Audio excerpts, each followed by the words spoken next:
வணக்கம். இது மக்கள் மனதின் குரல். நான் உங்கள் கேஎஸ் பாலு. விதி வரைந்த பாதையில் மாறா மனிதனின் பயணங்கள். ஒரு மனிதனோட வாழ்க்கையை நேரமும் காலமும் தான் நிர்ணயிக்குது. ஏன் நான் சொல்கிறேன்னு பார்த்தீங்கன்னா, நேரமும் காலமும் 75%, மனிதனுடைய செயல்பாடுகள் 25% தான். நீ என்ன செஞ்சாலும் சரி, உனக்கு நேரமும் காலமும் அருமையாக அமைந்து விட்டால் நீ ஆகாய அளவுக்கு வளரக்கூடிய சக்தி உன்னிடத்தில் வந்து சேர்கிறது. அதே நேரமும் காலமும் உன்னிடத்தில் உனக்கு ஒத்துழைக்க மறுத்துவிட்டால் நீ கீழே தான் இருக்க வேண்டும். உன் செல்வங்கள் பல கோடிகள் நீ சம்பாதித்த பொழுதிலும் அது அழிந்து போவதற்கு காரணமும் நேரமும் காலமும் தான். அதே செல்வத்தை நீ பல மடங்கு பெருக்குவதற்கு நேரமும் காலமும் தான் உதவுகிறது. உன் நினைவுகளும் உன் மனதில் உள்ள நிலைப்பாடுகளும் உன்னுடன் பிறந்தது. ஆனால் நீ உன்னை கடவுள் படைக்கிறார். கடவுள் படைப்பில் அனைவரும் சமமே. ஏனென்றால் ஒரு மனிதன் சர்வ சாதாரணமாக எங்கேயோ ஒரு மூலையில் இருக்கிறான் என்று வைத்துக் கொள்வோமேனால், நேரமும் காலமும் அவனுக்கு சரியான பொழுதில் இருந்ததனால் உச்சத்தை தொடுகிறான். எங்கேயோ, உதாரணத்துக்கு நான் உங்களுக்கு சொல்கிறேன் பாருங்களேன்.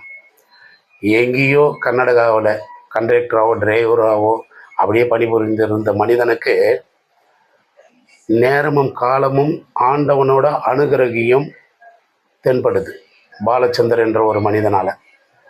அப்போது அந்த சாதாரண மனிதன் திரையுலகிற்குள் புகுந்து நீ சாதிக்க வேண்டிய சகாப்தங்கள் நிறைய இருக்கிறது என்று கைப்பிடித்து இழுத்து கொண்டு வருகிறது நேரமும் காலமும்.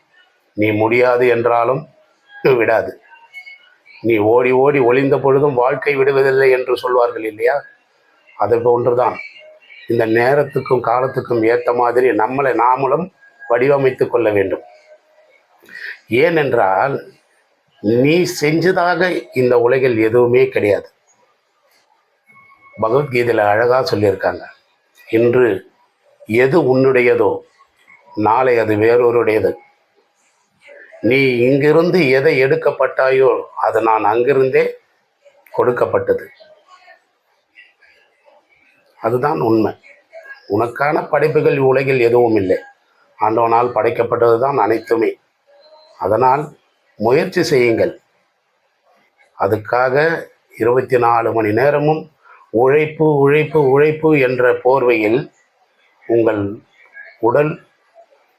உடலை நீங்கள் பாதுகாப்பதில் கவனம் செலுத்த மறந்து விடாதீர்கள். உழைப்பு இருக்க வேண்டும், உண்மை இருக்க வேண்டும், வாழ்க்கையில் முன்னேற்றத்திற்கான வழிவகை செய்ய வேண்டும். அதுதான் முயற்சி. ஆனால் நேரமும் காலமும் உன் கண் எதிரில் வந்து நிற்கும் பொழுது நீ செய்த வேலைக்கும் நீ போகக்கூடிய ஒரு ஸ்டேஜுக்கும் சம்பந்தமே இல்லாமல் இருக்கும். ஆனால் நீ பெரிய ஆளாயிரு. அதுதான் உண்மை. அதனால் நேரமும் காலமும் அனைவருக்கும் அமைவதில்லை. அமைந்த அனைவரும் உயரத்திற்கு செல்வதில்லை. ஏனென்றால் அவரவர் எண்ணம் போல் வாழ்க்கை.